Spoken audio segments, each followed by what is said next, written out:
Hello and welcome to another Doctor's Assistant 1 video. Today I'm doing another classic Doctor Who review. Before I fully get into this review, just a bit of a disclaimer in that previous review I did was City of Death. Now, I wasn't planning on reviewing this episode, but when I'd said that I was going to be reviewing City of Death, someone on the Facebook group, Doctor's Assistant 1 Facebook group, which if you are a fan of my content and or like watching my content, then please do check that out, because if you go there, then that means that you can, much like this person, Kian, comment what episode you want me to review next, or, just, have discussions with other fans, other Doctor Who fans, and or, as I say, give me feedback on stuff, and that, also, obviously you can do that by commenting below as well in the videos as well. So if there's any video in particular what you want me to make, or classic Who episode to review in particular, in the case of this sort of video series, please do comment them below, or as I say, message me or make a message on the Facebook group, and I'll see what I can do, because I don't have every classic Doctor Who episode as of yet, but if I have the episode, then you can guarantee at some point I'll get round to reviewing it and that. So yeah, so thanks to Kian, I am, as I say, reviewing today the Talons of Weng Chiang, as he feels as though not many people talk about this episode. So yeah, we've got the Doctor Who logo out of the way. Now with that out of the way, I'll go over the packaging. You got the 1996 TV movie and or John Pertwee Doctor Who logo, Talons of Weng Chiang. You've got Tom Baker there in the sort of Victorian getup. You've got Leela there. You've got Mr. Sin, I think it is. The Tom Baker years 1974 and 1981, PG. And you've kind of got the same sort of information there. BBC DVD, Doctor Who, Tom Baker in his little bubble thing, Doctor Who, the Talons of Weng Chiang, BBC. Then on the back you've got all the special features, the who the episode's by, which is by Robert Holmes, the bio, strip of different screenshots from the episode, the running time, and that. Bearing in mind, I don't have the special edition of this, unfortunately, as of this recording, as that would have a lot more, obviously, special features, as well as way better cover art, because the cover art on some of the standard editions is just abysmal, and that's, to say the least.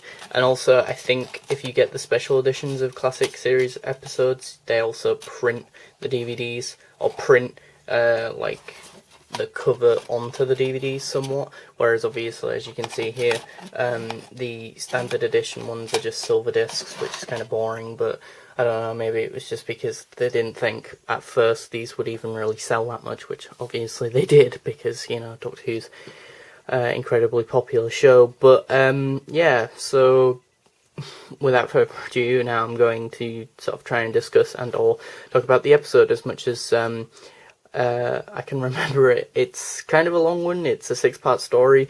Now, it's weird, even though Tom did 7 years of the show, it's kind of weird to think that there's only 3 instances where he goes into the past in his run, and that is Mask of Mandragora, Talons of Weng Chiang, and City of Death. So I've almost reviewed every historical episode with Tom Baker's Doctor.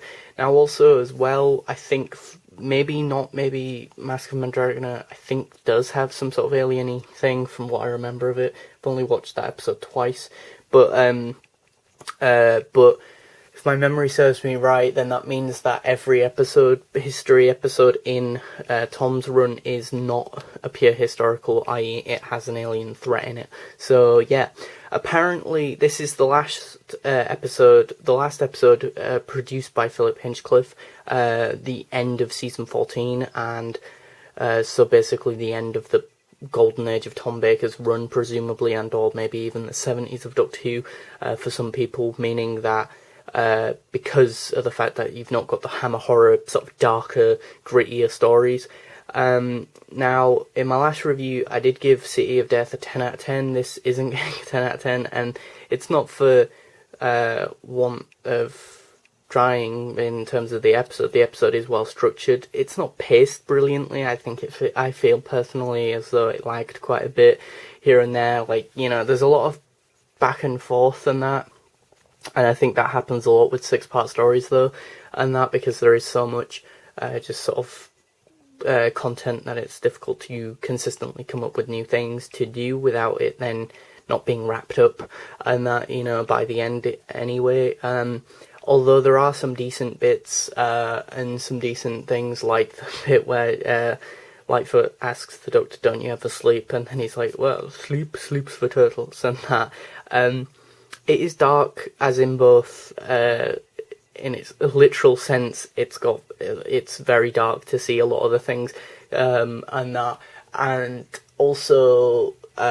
Visually it's dark, and also the fact that there's a lot of people dying in this Doctor Who episode, which I have mixed feelings about, and that, you know, like, I think in the context of the story, if it's there to tell the story, then I'm fine with it, but if it's there for the sake of it, then I don't particularly like it, and that, and stuff, and that, and I think with Leela, she is a warrior, and she's a warrior of the Serpentine, so I'm fine with her being quite sort of violent towards other characters and that, physically and that, you know, but I'm not too keen on the Doctor doing it myself personally at times anyway, but it's really weird because going from City of Death to this story, Tom's a lot more sort of blunter, a lot more darker, a lot more serious and that, which is ironic considering the assumption is always that he is the sort of clownish, bombastic, sort of silly, funny haha Doctor, which there are little bits of that sprinkled in this 6-part story, which is nice, but they're so sort of juxtaposed to the sort of backdrop of the sort of dark, gothic, foggy London and the Chinese people and the opium dens and that, and people dying in the streets and that. So in some respects it feels a bit overcrowded in terms of the enemies as well, like with Pyramids of Mars, but the difference is I think Pyramids of Mars kills off a lot of the characters a lot quicker, whereas this one doesn't as much. And it's weird to think that two of the best side characters in this story, Professor Jago and Lightfoot, or Professor Lightfoot and Jago, and that don't get sort of introduced to each other until the latter end of the story, until like part 5. And then it's only part 5 and 6 that they interact with each other, which is a shame. But basically this then, this then births out of this a amazing Big Finish spin-off from what I've heard, and that with the sort of Jago and Lightfoot series, and that, so, which is awesome. But as I say, they're two brilliantly developed and sort of awesome side characters and that, and they seem to really get on well with each other immediately, really, which is a bit bizarre. But yeah, I mean, the pig slave type creature is pretty decent, although it's fairly underused. Tom is decent here, but as I say, he's just a bit more sort of solemn, a bit more sort of blunt and that. I think, if anything, Jago is more the comedic relief, so, you know, and that.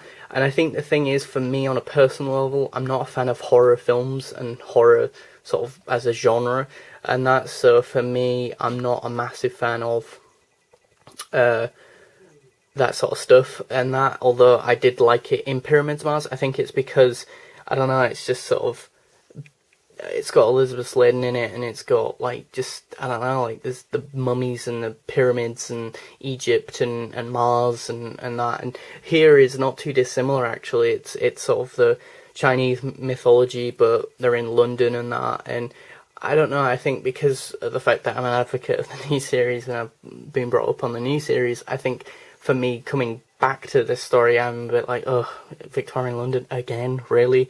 Although you can really see that Unquiet Dead is very much inspired by this story, very, very heavily, and that. And maybe a lot of Captain Jack's backstory and sort of the time agency is mentioned here. Maybe that's where Russell got the idea for quite a bit of Jack's character, maybe in Talons Wang Chiang even, and that. Apparently Philip Hinchcliffe did spend a lot of money on this one, like overspent the budget on this one, so that as well as the rapid increase in violence in Doctor Who during his tenure were two of the major reasons as to why he supposedly got either sort of pushed out of the show and or fired, basically, I think, and that, I'm assuming anyway. But then again, to that point, I think this episode is visually quite striking and stunning. It definitely has its own sort of sense of style and that, this sort of bleak, dark, gothic horror, sort of thing. It's almost like Penny Dreadful or like proper old school Sherlock Holmes, like, and that. And this is a bit of a weird thing to say, but it's mainly because Wingy Media, a YouTuber by the name Wingy Media, made the point that it throws me off a little bit that Tom's not wearing the fedora and the scarf and that, but it makes sense because he does say at the beginning, like, oh yeah, we need to wear these not costumes, but this attire because to fit in a bit or to be a bit less conspicuous. But by that logic, he should always wear situational appropriate gear. Like in, say, the Nightmare of Eden, he should wear like space related attire or futuristic attire in futuristic stories and whatnot. But I don't know, it works here and that, and it is a nice change of pace in terms of the costume design and that, and it's done nicely. As I say, the shot, a lot of this is shot on location as well, and that in like these like streets and the Thames and and the set design for the places that are indoors, like the theatre and the tunnel, are superb as well. And that. The two best cliffhangers would probably be, for me, episode 3 cliffhanger, the end to that. Spoiler alert, but Leela gets attacked by a giant rat. It is CSO'd, so it's not great, but it is great to hear her for once scream. But to be fair, Louise Jameson has rebutted, well, to be fair, if you're was getting bitten by a huge ass rat, wouldn't you be screaming and that, because obviously in the context of the show she is this warrior and that, but it's the first and only time I think that she ever screams, so I'm totally fine with that. I think she's allowed that. What else? Just trying to think of some of the other bits that happened in the story. As I said, Magnus Grill was alright, but he's not as... There's like a bunch of exposition in like episode 5, I think it is. Episodes 4, 5, and maybe even 6 about like his past and his backstory, but it's like by the time they sort of do that, he's already dead, or he's already about to be killed off, so...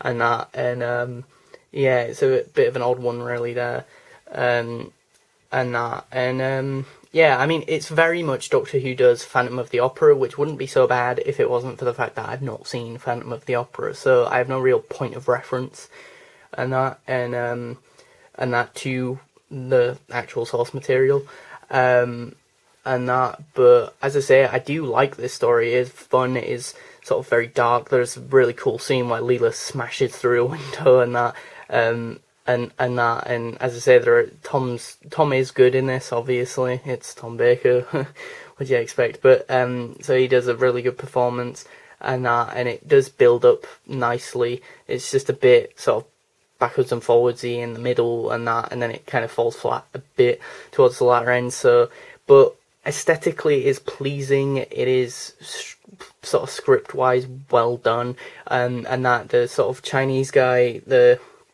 main Chinese guy, I can't remember his name, but he was really sinister and creepy, and that for the most part, and that, so he was probably really good, but he was good.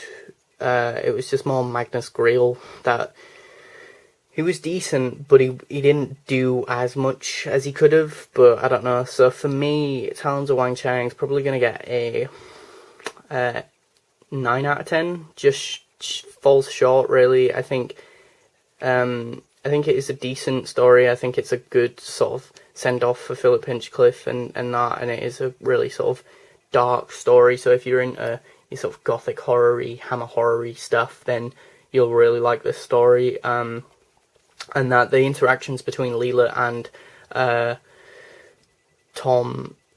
Louise Jameson and Tom Baker are really good, and they're a really good dynamic. They have a really good dynamic. I think there's quite a lot of funny bits with Leela's character in Lightfoot as well, because he's such a civilized sort of the time sort of character, that Leela is just so bizarre to him, and I think that's kind of funny.